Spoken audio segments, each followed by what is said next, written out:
आज हम फायांस के नियम के बारे में पढ़ने जा रहे हैं। फायांस से नियम समझने से पहले हम दुर्गुण शक्ति को थोड़ा सा देख लेते हैं कि दुर्गुण शक्ति क्या होती है। देखिए दोस्तों, जब धनायन और ऋणायन जब पास पास आते हैं तो ऋणायनों के अंदर विकृति उत्पन्न हो जाती है। कहने का तात्पर्य क्या है कि जब धनायन और ऋणायन जब पास पास आते हैं तो ऋणायनों के विकृत होने को ऋणायनों की ध्रुवता या दुर्गुणीयता कहलाती है।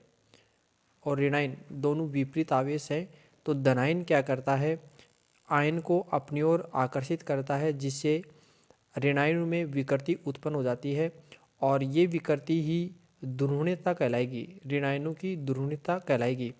और ऋणायनों को दुर्वित करने की जो धनायन की जो क्षमता होती है या सामर्थ्य होती है, वो धनायन की दुर्गुण शक्ति कहलाती है। अब हम जो फायंस के जो नियम हैं वो देख लेते हैं। देखिए, 1923 के अंदर फायंस ने धनायन की दुर्गुण शक्ति और ऋणायन की जो ध्रुवीयता है उसको प्रभावित करने वाले कारकों के बारे में बताए हैं और उन्हीं कारकों को हम फायंस के नियम कहते हैं। पहला जो नियम है वो है धनायन का आकार।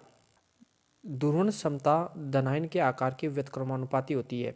मतलब धनायन का जो आकार है वो बढ़ेगा, वैसे वैसे दुर्गुण क्षमता है वो घटती जाएगी।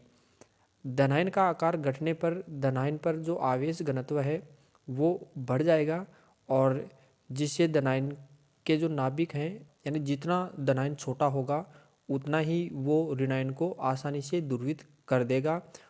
और जब ये दुर्वित हो जाता है तो उस आयनिक बंध के अंदर सहसंयोजी गुण बढ़ जाते हैं। अगर हम धनायनों की बात करें, जैसे कई प्रकार के धनायन हैं, जैसे ये धनायन है Be+2, Mg+2, Ca+2, इस प्रकार ये कुछ आयन हैं। अगर हम इधर चलें तो देखिए धनायन का आकार है, इधर जैसे जैसे इधर चलेंगे तो धनायन का आकार क्या होता जाएगा, बढ़ता जाएगा। तो इसकी जो दुर्गुण क्षमता है, इधर चलेंगे वैसे वैसे दुर्गुण क्षमता है या दुर्गुण शक्ति है वो क्या होगी, घटती जाएगी और सहसंयोजी गुण हैं वो बढ़ेंगे। इसलिए धनायन का जो आकार है वो बढ़ने पर धनायन की दुर्गुण क्षमता है घटेगी।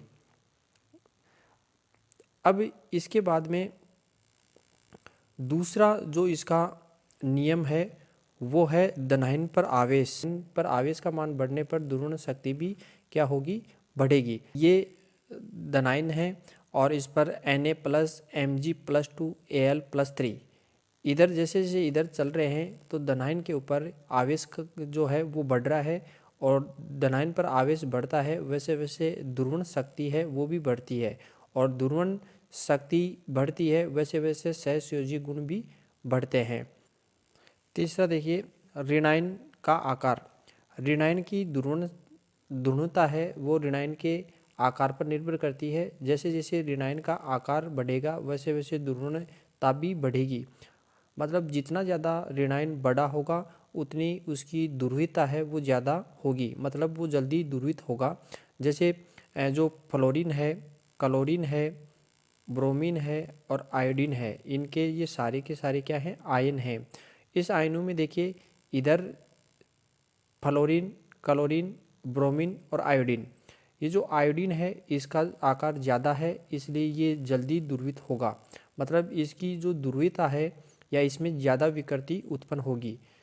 तो ये जो हेलोजन हैं उनमें दुर्विता का क्रम है, सबसे कम फ्लोरीन दुर्वित होगा क्योंकि इस फ्लोरीन ऋणायन का आकार छोटा होता है, फिर क्लोरीन का इससे बड़ा है, फिर ब्रोमीन का है और फिर आयोडीन का है। ऋणायनों पर आवेश। ऋणायनों पर आवेश बढ़ने से ऋणायन का आकार बढ़ता है। मतलब ऋणायनों के जो ऋणायन होते हैं, ऋणायनों पर आवेश का मान बढ़ेगा वैसे वैसे ऋणायन का आकार ज़्यादा होगा और ऋणायन का जो आकार ज़्यादा होने पर वो जल्दी दुर्वित होगा। मतलब वो बड़ा जो ऋणायन होता है या ऋणायन का जो आकार बड़ा होता है वो धनायन के द्वारा या धनायन के द्वारा आसानी से ध्रुवित हो सकता है, जिससे उसमें सहसंयोजी गुण हैं वो बढ़ते जाते हैं। अब इसके बाद में पांचवा जो पॉइंट है वो धनायन पर इलेक्ट्रॉन विन्यास। जो उत्कृष्ट गैस विन्यास वाले धनायन हैं उनकी ध्रुवण शक्ति अधिक होती है, क्योंकि जो नाभिकीय आवेश है वो s और p इलेक्ट्रॉन की तुलना में जो डी कक्षक हैं उनके द्वारा कम परिरक्षित किए जाते हैं। इसलिए 18 इलेक्ट्रॉन वाला जो धनायन है किसी ऋणायनु को अधिक ध्रुवित कर सकता है। मतलब जिसके 18 इलेक्ट्रॉन होंगे, जैसे संक्रमण श्रेणी के तत्व हैं जिसमें डी कक्षक है, और वो क्या होंगे, आसानी से ध्रुवित होंगे।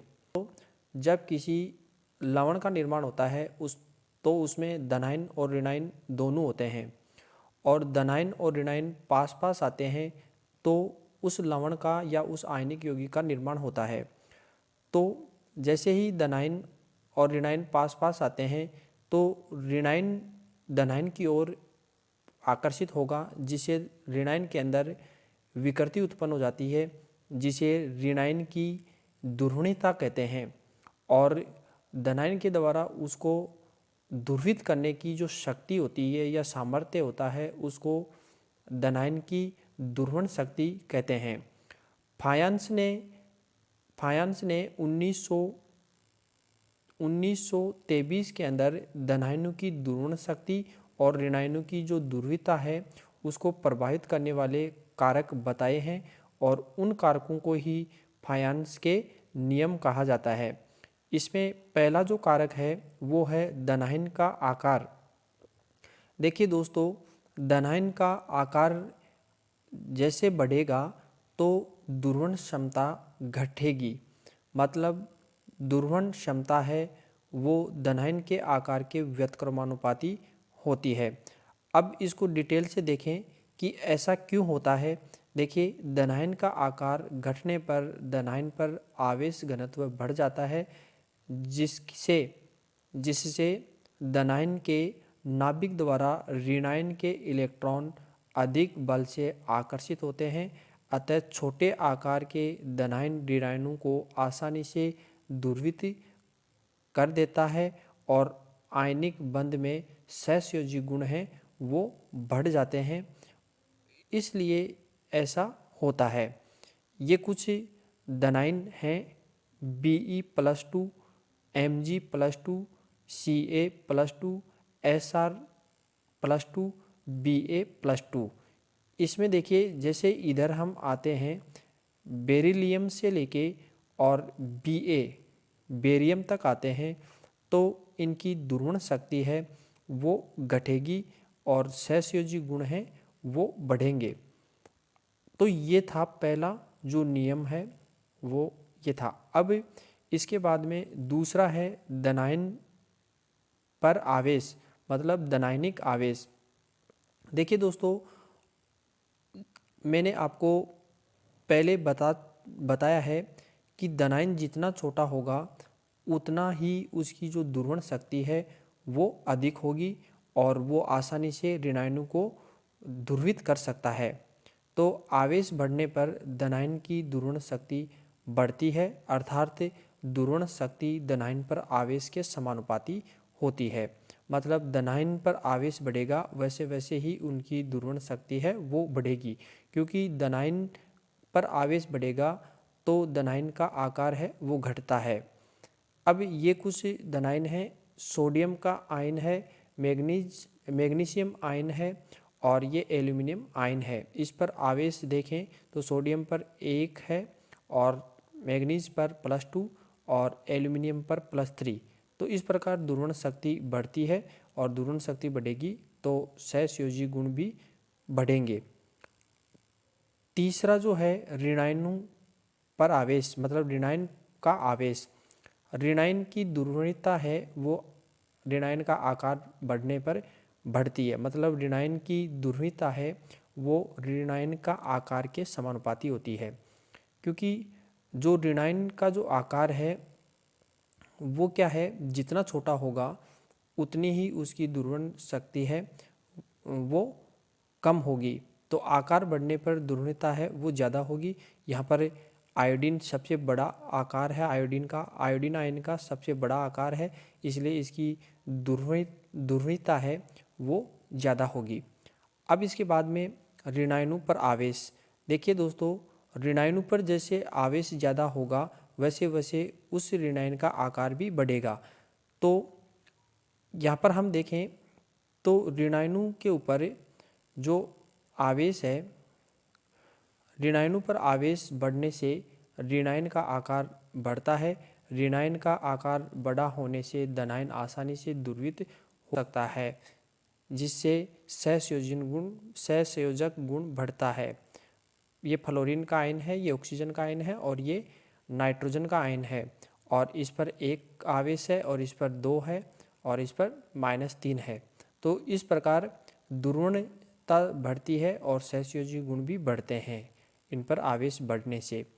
अब लास्ट और पांचवा जो है वो क्या है, देखिए धनायनों का जो इलेक्ट्रॉन विन्यास है वो भी क्या करता है, धनायन और ऋणायन की जो ध्रुवणता है या ध्रुवण शक्ति है, धनायन की ध्रुवण शक्ति और ऋणायन की ध्रुवणता, इन दोनों को प्रभावित करता है।